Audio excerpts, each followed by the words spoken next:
हमको ये सीखने को मिलेगा कि भाई भौतिक भोग में पड़ने से हमारा पूरा ब्रेन है ना, ब्रेन खत्म हो जाता है। बड़े बड़े फॉरेन में एक डॉक्टर है, उन्होंने विश्लेषण किया कि पागल खाने में 95% पागल वो है जो व्यभिचार में लगे हुए हैं, जो गंदी आदतों में पड़े हुए हैं, जो अपनी शक्ति को बहा देते हैं, अपनी शक्ति का व्यय करते हैं, वो पूरे क्षीण हो जाते हैं। तो आजकल न्यूज़पेपर में पढ़ते हैं, लोग सवाल पूछते हैं कि भौतिक भोग करना बुरा है। नहीं, वो तो नॉर्मल है, एंजॉय करो, जीवन को भोग करो। नहीं, पागल बना देगा आपको। और ये हम खुद अनुभव कर सकते हैं। कोई बोलता है नहीं मैं नहीं मानता हूं, अब कोई ठीक है, आप लोग नहीं मानते हैं, 1 महीना संयम से जियो, 1 महीना कृष्ण भक्ति करके जियो, 1 महीना पूर्ण संयम, पूरी इंद्रियों को वश में करके जियो, ब्रह्मचर्य का पालन करें कि 1 महीना जियो, और 1 महीना पूरा इंद्रियों को छूट देकर जियो, और फर्क देखो, पता पड़ जाएगा।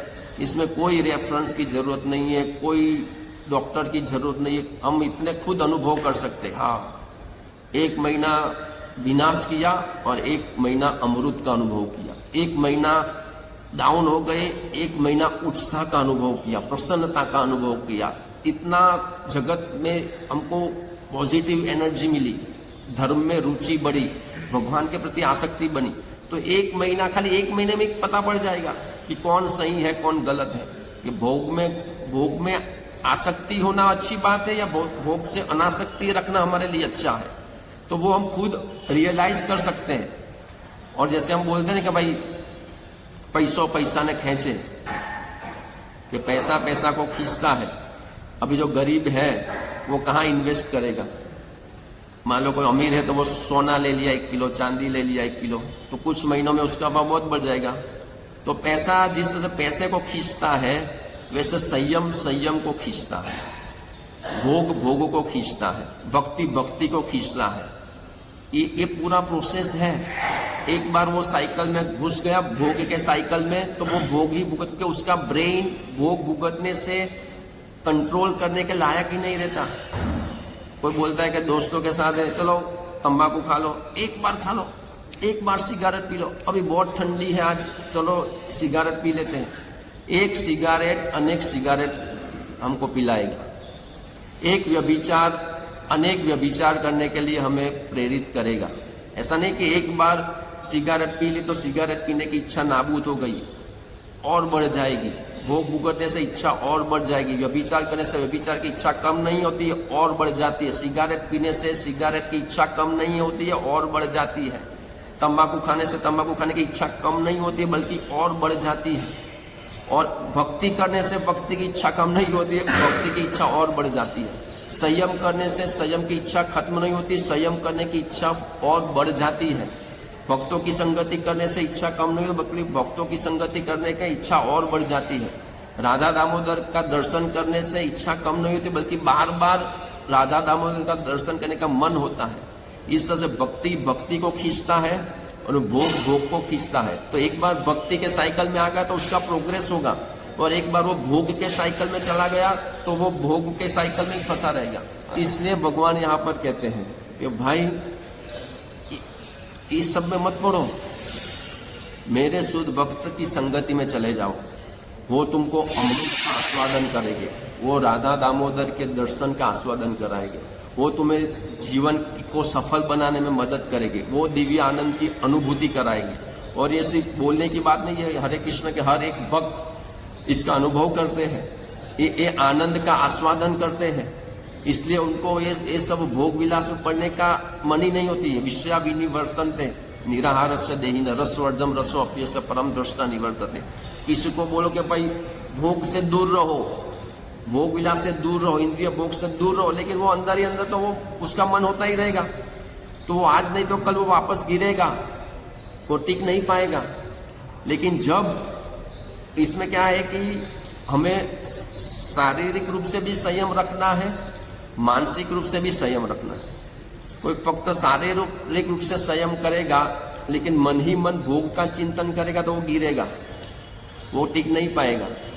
इसलिए हमें शुद्ध भक्तों की संगति से मन से भी कृष्ण में आसक्त होना है, और ये आसक्ति हमें बहुत ही आनंद प्रदान करती है। बहुत से लोग देखते हैं हरे कृष्ण वाले इतने चमकते क्यों हैं, क्यों इतने प्रसन्न होते हैं, क्यों इतने नाचते हैं। 4:30 बजे में कौन सा बिजनेस में कोई नाचता है?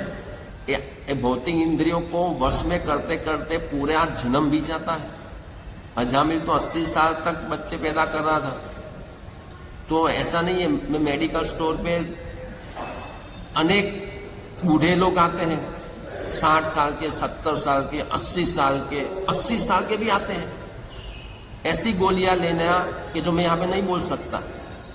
तो 80 साल पे भी उसकी भोग की आसक्ति तो खत्म नहीं हुई, 80 साल पे भी। और हम ये 25 साल में, 30 साल में प्रयास कर रहे, वो भी बहुत बड़ी बात है। तो अलर्ट नहीं रहना और ये समझना कि मैं जीत लूंगा, ओवर कॉन्फिडेंस में होना, वो गिरा आएगा। विश्वामित्र ने सोचा बहुत 60,000 साल मैंने तप कर लिया, ये मेनका क्या है, कुछ नहीं है, गिरा। तो अलर्ट के भाई हर एक क्षण अलर्ट रहना है कि मुझे, और संकल्प युक्त, जैसे निर्जला एकादशी होती है, हम संकल्प करते हैं कि बस आज निर्जला करना ही है, चाहे कुछ भी हो जाए। तो हम निर्जला रह पाते हैं, हर रोज नहीं रह पाते। तो वो संकल्प हमको मदद करता है। उसी तरह से भौतिक ये जो इंद्रिय तृप्ति जहां पे लिखी है भगवान ने, उससे दूर रहने का संकल्प, कि मैं आज से संकल्प लेता हूं कि मैं मेरी इंद्रियों को वश में करूंगा। मेरी नजर जाएगी, मैं तुरंत उसको हटा लूंगा। मोबाइल हो, टीवी हो, रास्ता हो, पिक्चर का हेडिंग हो, मुझे इंद्रियों को संयम में रखना है। और फिर क्या होगा, एक तरफ से इंद्रियां संयमित कर रहे हैं, एक तरफ से भगवान के प्रति आसक्ति बढ़ रही है, टेस्ट मिल रहा है, संयम का एनर्जी मिल रहा है, संयम से बुद्धि स्ट्रांग हो रही है, ये शास्त्र समझ में आने लगा है। तो एक तरफ इंद्रियां संयमित हो रही है, एक तरफ भक्ति में टेस्ट बढ़ रहा है। तो ये करते करते भगवान बोलते कि ऐसा व्यक्ति जो होगा शुद्ध भक्त की संगति करेगा, इंद्रिय तृप्ति से विमुख हो जाएगा, भौतिक आसक्ति को नष्ट कर देगा और मेरे में आसक्त हो जाएगा। भगवान बोलते मैं उसके अधीन हो गया। जैसे अर्जुन थे, क्यों भगवान कृष्ण क्यों उसको अधीन है? क्योंकि उसका पूरा संयमित है जीवन। जो भी शास्त्र में देखते, जितने भी महान भक्त हैं वो सब संयमित थे। कोई ऐसा उदाहरण थोड़ी है कि जो असंयमित है, व्यभिचारी है, इंद्रियों को संयम में नहीं रखता, भगवान उसके वश में हो गए, भगवान उनकी सेवा करने लगे। नहीं करते भगवान उनका वश में होते हैं जो शुद्ध भक्ति करते हैं, इंद्रियों को संयमित रखते हैं, इंद्रियों को संयमित रखते हैं। प्लस यहाँ पे क्या लिखते हैं, भौतिक पदार्थ के प्रति आसक्ति नष्ट। ऐसा नहीं कि खाली कंट्रोल और आसक्ति है, ठीक है, शुरू में होगा ऐसा, लेकिन धीरे धीरे अभ्यास से, संकल्प से, साधना की शक्ति से, गुरु की कृपा से, भगवान की कृपा से वो लेवल पर पहुंचना है कि अंदर से आसक्ति भी नष्ट हो जाए। बाह्य दिखावा नहीं, अंदर से ही कोई रुचि नहीं है मुझे सिर्फ और सिर्फ भगवान की प्योरिटी, भगवान की शुद्धता, भगवान की लीला, भगवान का नाम, उसमें मुझे आनंद मिलता है, उसमें मुझे रस मिलता है। ये सब मल मूत्र की आसक्ति में मुझे अब कोई रुचि नहीं, एक गंदगी में मैं क्यों आसक्त हूं? ऐसा अंदर जब आएगा, जैसे यमुनाचार्य लिखते हैं कि मुझे जब भी ऐसे स्मरण आता है मैं उसके ऊपर थूकता हूं, वो अंदर से आना चाहिए। और वो जब आएगा, भगवान कहते हाँ अब मैं आपके वश में हूं।